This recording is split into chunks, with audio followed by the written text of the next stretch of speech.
প্রবাসীকে নমস্কার জানাচ্ছি।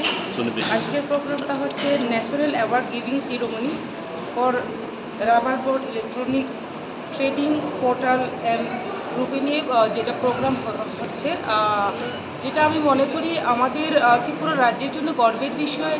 আজকের প্রোগ্রামে আমাদের মাননীয় মুখ্যমন্ত্রী থাকার কথা, উনি কাজের জন্য বিহার যেতে হয়েছে। আমি বলবো যেটা আমাদের ইতিহাসে একটা বড় বিষয়, যেটা আমাদের ভারতবর্ষের মধ্যে রাবার উৎপাদনের ক্ষেত্রে আমরা দ্বিতীয় স্থান অধিকার করেছি এবং আমাদের রাবার শিল্পকে যাতে আমরা এগিয়ে নিয়ে যেতে পারি এবং যারা উদ্যোক্তা রয়েছেন, যারা রাবারের সঙ্গে যুক্ত রয়েছেন, তাদেরকে এগিয়ে নিয়ে যাওয়া এবং তাদেরকে উৎসাহিত করা, তারই লক্ষ্যে আমাদের মাননীয় মুখ্যমন্ত্রীর যে উদ্যোগ, সেই উদ্যোগে এবং ডিপার্টমেন্টের উদ্যোগেই আজকের এই প্রোগ্রাম। আমি মনে করি আমাদের রাবার চাষিরা এবং রাবারের সঙ্গে যারা যুক্ত রয়েছেন তারা উপকৃত হবেন এবং আজকে কিছু সংখ্যক ন্যাশনাল অ্যাওয়ার্ড দেওয়া হবে, যাতে করে আমি মনে করি অনেকেই উৎসাহিত হবেন এবং আমাদের ত্রিপুরা রাজ্য এবং আমাদের ভারতবর্ষের যে আমাদের দেশের প্রধানমন্ত্রী এবং মুখ্যমন্ত্রী যে এক ভারত শ্রেষ্ঠ ভারত করা, আত্মনির্ভর ভারত করা, আত্মনির্ভর ত্রিপুরা করা, সেই লক্ষ্যে আমরা আগামী দিনে একত্রিত হয়ে আরও এগিয়ে যেতে পারবো, সেটাই আমাদের মূল উদ্দেশ্য।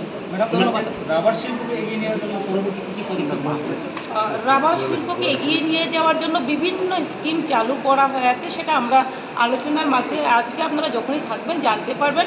কেননা আমরা চাই রাবার, যেহেতু আমাদের ত্রিপুরা রাজ্যে ভারতবর্ষের মধ্যে দ্বিতীয় স্থান রাবার উৎপাদনের ক্ষেত্রে, তো রাবার শিল্পকে আমরা চাই তার মাধ্যমে অনেকেই আত্মনির্ভর যাতে হতে পারে এবং আরও সেটাকে গুরুত্ব দিয়ে আমাদের সরকার, কেন্দ্র সরকার এবং আমাদের রাজ্য সরকার কাজ করছে।